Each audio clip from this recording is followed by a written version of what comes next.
कहानी के शुरू होते ही हम कैथरीन नाम की एक औरत से मिलते हैं जो कि पागलों की तरह फोन पे किसी को ये समझाने की कोशिश कर रही थी कि मैं तुम्हें वो म्यूजिक नोट्स नहीं दे सकती। तुम समझ नहीं रहे, जो म्यूजिक नोट्स तुम मांग रहे हो वो म्यूजिक कर्स्ड है, यानी अगर कोई इस म्यूजिक को सुनेगा तो वो किसी शैतानी एंटिटी यानी शैतानी क्रिएचर के कब्जे में आ जाएगा। लेकिन फोन के दूसरी तरफ जो कोई भी था वो इसी बात में बासित था कि मुझे वही म्यूजिक नोट्स चाहिए और उन म्यूजिक नोट्स को मैं रेडियो पर टेलीकास्ट करना चाहता हूँ। इसलिए कैथरीन तंग आकर उन म्यूजिक नोट्स को जलाने का फैसला करती है। जिस बॉक्स में वो म्यूजिक नोट्स थे, कैथरीन ने वो पूरा का पूरा बॉक्स ही जला डाला था और उसके ऐसा करते ही यहाँ बहुत अंधेरा हो जाता है और इसी अंधेरे में कैथरीन को दो चमकती हुई आंखें दिखाई देती हैं। ये शायद उसी एंटिटी की आंखें थी जो इस म्यूजिक के जरिए लोगों को पोसेस किया करता था, यानी अपने काबू में किया करता था। कैथरीन उन आंखों पर गौर करने की कोशिश करती है, लेकिन तभी उसे अपने करीब कोई आवाज सुनाई देती है और वही एंटिटी कैथरीन को उसी आग में गिरा देती है जो कैथरीन ने खुद जलाई थी। और वो बॉक्स जिसके अंदर म्यूजिक नोट्स थे वो बंद हो जाता है। कैथरीन के जलकर मरते ही यहाँ तेज बारिश होना शुरू हो जाती है और इस बारिश की वजह से नोट्स पे लगी हुई उस आग बुझने पर वो म्यूजिक नोट्स भी बच जाते हैं जिन्हें कैथरीन खत्म करना चाह रही थी, लेकिन इसके बदले वो खुद ही मारी गई। सीन कट होता है और हम एक ऑर्केस्ट्रा का सीन देखते हैं और यहीं पर हम मेलोडी नाम की अपनी मेन कैरेक्टर को भी देखते हैं। हमें पता चलता है कि ऑर्केस्ट्रा का मालिक उसी औरत कैथरीन का दोस्त है जो आग लगने से मारी गई। असल में ऑर्केस्ट्रा का मालिक ही कैथरीन से वो म्यूजिक नोट्स मांग रहा था ताकि अपनी ऑर्केस्ट्रा की रेडियो टेलीकास्ट पे वो म्यूजिक बजा सके। लेकिन कैथरीन के हजार समझाने पर भी उसे कैथरीन की बातें समझ नहीं आई। लेकिन अब कैथरीन के मरने के बाद उसे अपना प्लान चेंज करना पड़ा था। उसे अब रेडियो टेलीकास्ट के लिए एक नया म्यूजिक बनाना था जिसके लिए उसके ऑर्केस्ट्रा के सभी म्यूजिशियंस बहुत लगन से काम कर रहे थे। सभी लोगों के यहाँ से चले जाने के बाद मेलोडी इस आदमी के पास आती है। उसने असल में कुछ म्यूजिक नोट्स बनाए थे जिसे वो अपने बॉस को दिखाना चाहती थी और चाहती थी कि उसके बनाए इन नोट्स का म्यूजिक रेडियो टेलीकास्ट किया जाए। और उसके बॉस को उसका म्यूजिक काफी फीका लगता है और बॉस उसे बताते हैं कि उन्होंने उसके दूसरे क्लिक के म्यूजिक नोट्स को एक्सेप्ट कर लिया है। ये सुनकर मेलोडी बेचारी उदास हो जाती है। सीन कट होकर हम मेलोडी की बेटी जोई को देखते हैं जिससे सुनने में थोड़ा सा प्रॉब्लम था। मेलोडी ने उससे वादा किया हुआ था कि वो एक अच्छे डॉक्टर से उसका इलाज जरूर करवाएगी, लेकिन प्रॉब्लम ये थी कि मेलोडी के पास इतने पैसे नहीं थे, इसलिए वो दिन रात अपने म्यूजिक नोट्स पे वर्क कर रही थी ताकि उसके बॉस उसके म्यूजिक नोट्स को एक्सेप्ट करने और उससे थोड़ा बोनस। इस टाइम भी वो अपने बॉस से यही बात करने के लिए आई थी, लेकिन उसके नोट्स एक्सेप्ट करने के बजाय बॉस उसे बताते हैं कि वो इस रेडियो टेलीकास्ट में कैथरीन के बनाए हुए म्यूजिक नोट्स को यूज करना चाहता था। लेकिन अब कैथरीन के मरने के बाद वो मजबूर हो गया है। मेलोडी ये चांस नहीं गंवाना चाहती थी, इसीलिए वो बॉस से कहती है कि मैं कैथरीन के नोट्स ढूंढ कर ला सकती हूँ क्योंकि कैथरीन मेरी टीचर थी और मैं जानती हूँ कि वो अपने नोट्स कहाँ रखती थी। मेलोडी अब इस काम के लिए कैथरीन के घर जाती है जहाँ पर उससे मिलती है कैथरीन की सिस्टर। जब मेलोडी उन्हें बताती है कि वो यहाँ से कैथरीन के म्यूजिक नोट्स लेने आई है तो कैथरीन की सिस्टर उसे घर में नहीं आने देती क्योंकि वो अपनी सिस्टर से कह ही गई थी कि मेरे म्यूजिक नोट्स किसी को नहीं मिलने चाहिए। मजबूर होकर मेलोडी अपनी कार में जाकर बैठ जाती है, लेकिन ऐसा नहीं हो सकता था कि वो अपने मिशन से पीछे हट जाए। उसे किसी भी तरह वो नोट्स चाहिए थे, इसलिए वो छुप कर पीछे के दरवाजे से वो नोट्स चुराने के लिए कैथरीन के घर के अंदर चली जाती है। वो स्टोर रूम में आ चुकी थी जहाँ पर कैथरीन म्यूजिक नोट्स रखा करती थी और यहाँ उसे शीशे में किसी का शैडो नजर आता है। इस शैडो को इग्नोर करते हुए मेलोडी अपने काम पे लग जाती है और उसे वो म्यूजिक नोट्स भी मिल जाती हैं जो उसके बॉस को चाहिए थी और जिसे कैथरीन जलाना चाह रही थी। इन म्यूजिक नोट्स के साथ दो रिकॉर्डर्स भी थे जिन रिकॉर्डिंग्स में इन्हीं नोट्स का म्यूजिक रिकॉर्ड किया गया था। मेलोडी जब उस म्यूजिक को सुनती है तो अचानक से यहाँ अंधेरा हो जाता है, उसकी आंखें चमकने लगती हैं और उसे यहाँ अजीबोगरीब विजन्स आना शुरू हो जाती हैं। वो अपने विजन में एक लड़की को झील में डूबते हुए देख रही थी। इससे पहले इसी विजन में खोए खोए उसे कुछ हो जाता, यहाँ अचानक से एक कौवा खिड़की से टकराता है और उसकी आवाज उसे होश में ले आती है। मेलोडी बिना वक्त जाए के भागते हुए उस बॉक्स को उठाकर अपनी कार के पास ले आई थी। वो यहाँ से फौरन जाना चाहती थी पर उसे पता चलता है कि वो कार की चाबी अंदर ही भूल आई है। मेलोडी जब चाबी लेने अंदर गई तो उसे वहाँ काले कपड़ों में कोई एंटिटी, कोई क्रिएचर खड़ी नजर आई। इसे देखकर वो बुरी तरह डर चुकी थी। इससे पहले कि क्रिएचर उसे कुछ कहते थी वो जाकर अपनी कार में बैठ जाती है और यहाँ से बहुत दूर निकल जाती है। वो इन सारे म्यूजिक नोट्स को लेकर अब अपने बॉस के पास आ चुकी थी। वो अपने बॉस को ये म्यूजिक नोट्स दिखाकर कहती है कि ये नोट्स कंप्लीट नहीं है, लेकिन मैं इन्हें कंप्लीट कर सकती हूँ क्योंकि मैं जानती हूँ कि कैथरीन कैसे अपना म्यूजिक बनाया करती थी। उसके बॉस उसके काम से बहुत खुश थे। वो उसे ये म्यूजिक नोट्स कंप्लीट करने का टाइम भी दे देते हैं। मेलोडी अब उन म्यूजिक नोट्स पे काम करना शुरू कर देती है और इन्हें पूरा करने के लिए वो साथ साथ कैथरीन का रिकॉर्ड हुआ म्यूजिक भी सुन रही थी। इस म्यूजिक को सुनते हुए मेलोडी को दोबारा से वियंस आने लगी थी और इस मरतबा से वियन में अपना आप नजर आ रहा था, जहाँ वो एक पहाड़ की चोटी पे खड़ी एक बांसुरी बजा रही थी। जैसे ही उसका वियन खत्म होता है तो नीचे वो दिखती है कि उसके नोट्स पूरे हो चुके थे जो उसने नहीं लिखे थे। अब म्यूजिक जिसे वो सुन रही थी उसके एंड पे किसी की शैतानी आवाज सुनाई देती है, जो आवाज उसे सोच में डाल चुकी थी कि आखिर ये क्या है, कौन है और क्या बोल रहा है। इन्हीं सवालों का जवाब लेने के लिए वो अपने एक दोस्त के पास जाती है जो कि एक डिजिटल ऑडियो स्टेशन पे काम करता था और वो म्यूजिक के आखिर में आने वाली इस आवाज को अपने डिजिटल ऑडियो स्टेशन से क्लियर कर सकता था। ये म्यूजिक सुनकर वो आदमी मेलोडी को बताता है कि ये म्यूजिक सबसे अलग है, कैथरीन ने इसे उल्टे तरीके से डिजाइन किया है और ये उसने अच्छा नहीं किया। आदमी उसे बताता है कि पुराने जमाने में ये माना जाता था कि म्यूजिक को उलट पुलट करने से इविल एंटिटीज को बुलाया जा सकता था और ऐसा करके लोग ब्लैक मैजिक करते थे। मेलोडी उसकी बातों पर एतबार नहीं करती और उसे कहती है कि तुम बस अपना काम करो। सिंगर होकर अब हम मेलोडी के घर का सीन देखते हैं जहाँ पर उसकी बेटी और उसका दोस्त था। जोई का दोस्त यहाँ पे कैथरीन का म्यूजिक सुनता है और उसके बाद जोई को बताता है कि पता नहीं क्यों ये सुनते हुए मुझे अजीबोगरीब चीजें दिखाई देती है, जैसे कोई इविल स्पिरिट। खैर ये दोनों ही अब इस चीज पे ज्यादा ध्यान नहीं देते और दोबारा खेलने लग जाते हैं। खेलते हुए इस लड़के को अपने करीब आती ही एक बॉल नजर आती है। वो नजर उठाकर जैसे ही इस बॉल के पीछे दिखता है तो वहां पे एक भूत था, काले कपड़ों में खड़ा एक डरावना भूत, जिसे देखकर ये बच्चा ना सिर्फ डर चुका था बल्कि पूरी तरह बदल भी गया था,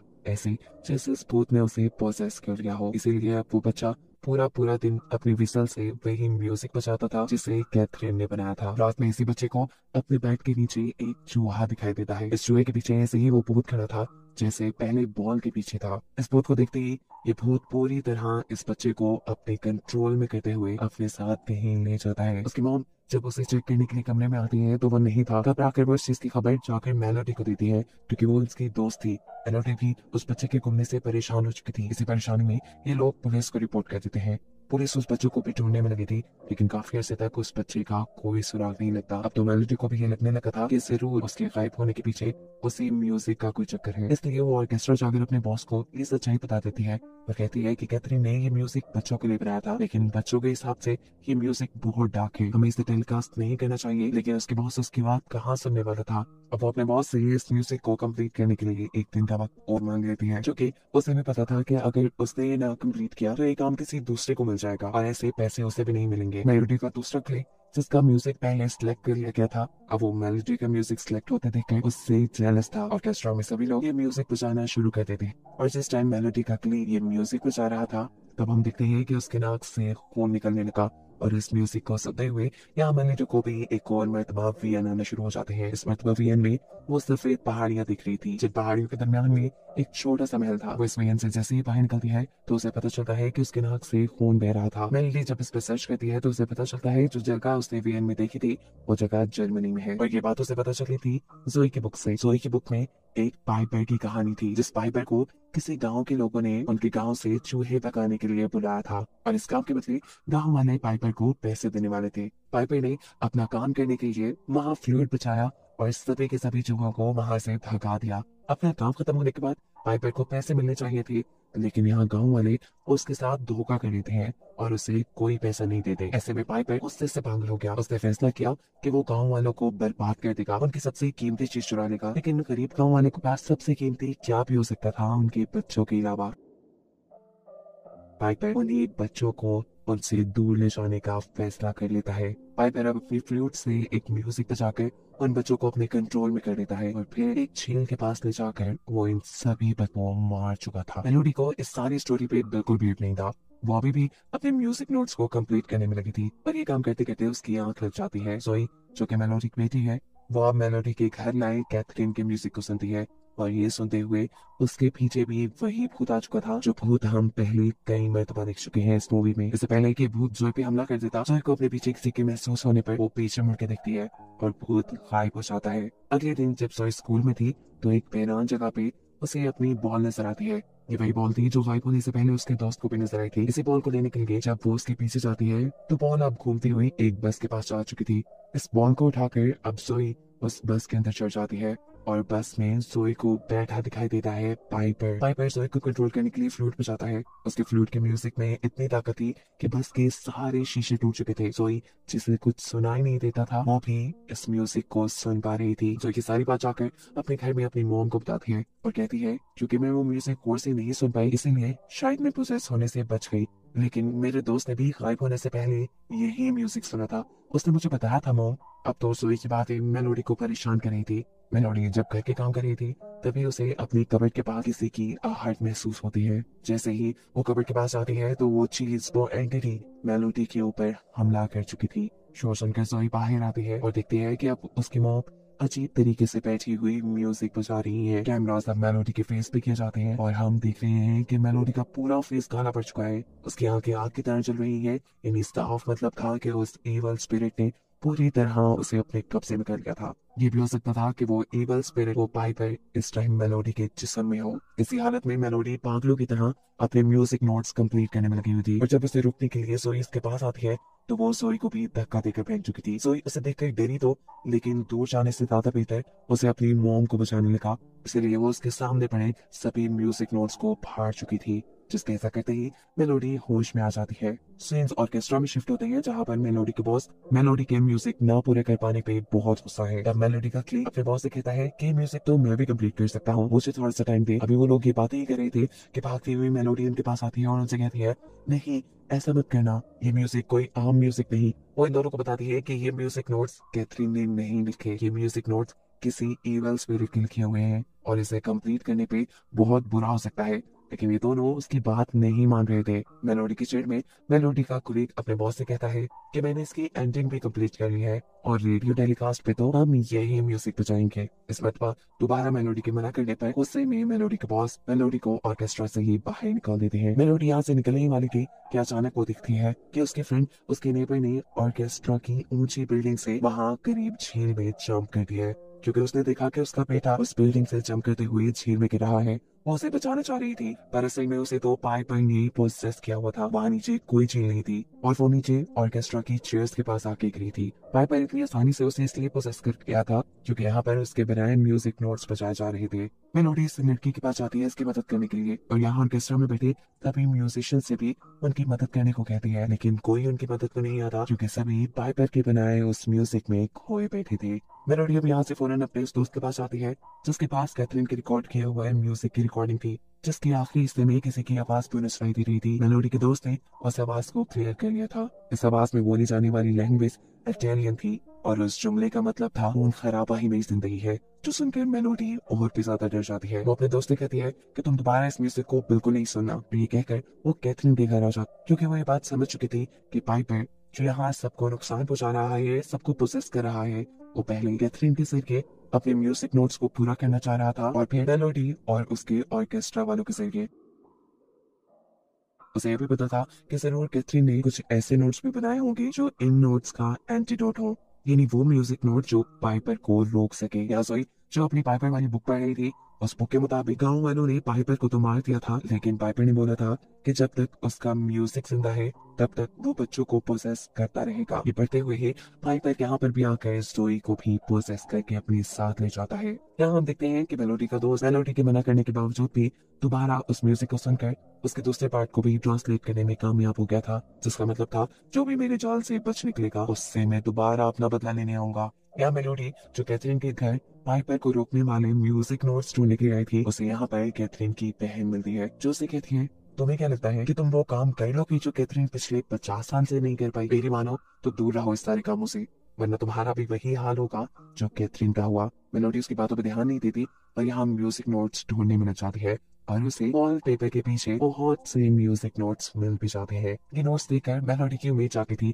लेकिन कैथरीन की सिस्टर से यहाँ आकर बताती है कि पाइपर के म्यूजिक नोट्स का कोई तोड़ नहीं। अगर तुम्हें पाइपर का म्यूजिक सुनाई देता है तो इसका मतलब वो पूरी तरह तुम्हें प्रोसेस कर चुका है। पाइपर ने कैथरीन को भी प्रोसेस कर लिया था। उसके पोजेशन के बावजूद भी कैथरीन उसके म्यूजिक नोट्स का तोड़ ढूंढती रही और ऐसे उसकी लाइफ में सब बिगड़ गया। तुम्हारी भी लाइफ बिगड़ जाएगी। मेरी बात मानो मेलोडी, और ये सारे काम छोड़ दो। मेलोडी इस मर्तबा भी इस औरत की बातों पर ध्यान नहीं देती और दीवार पे लिखे हुए नोट्स को लेकर अपने फ्रेंड के पास आ जाती है, क्योंकि उसे लग रहा था कि यही पाइपर के नोट्स का तोड़ है। वो देखती है कि यहाँ उसके दोस्त को भी पाइपर ने पोसेस कर लिया था, इसलिए उसके नाक से खून आ रहा था। वो अपने कान पे भी हमला करके अपने आप को जख्मी करना चाहता था, लेकिन यहाँ पर मेलोडी उसे बचा लेती है। ऑर्केस्ट्रा के अंदर मेलोडी के बॉस अपनी पूरी टीम के साथ वही म्यूजिक नोट्स बचाने लगे थे जो पाइपर के थे, जो वो कैथरीन से लेकर आई थी। ऐसा करते हुए यहाँ बैठे हुए मेलोडी के एक क्लिक के अंदर पाइपर आ जाता है। उसकी आंखें जलने लगती हैं और पाइपर देखते ही देखते यहाँ बैठे सभी लोगों को प्रोसेस करना शुरू कर देता है। मेलोडी जो ये सारी चीज नोटिस कर चुकी थी, वो जल्दी से बैक स्टेज जाकर यहाँ की इलेक्ट्रिसिटी बंद कर देती है ताकि लोग प्रोसेस होने से बच पाए।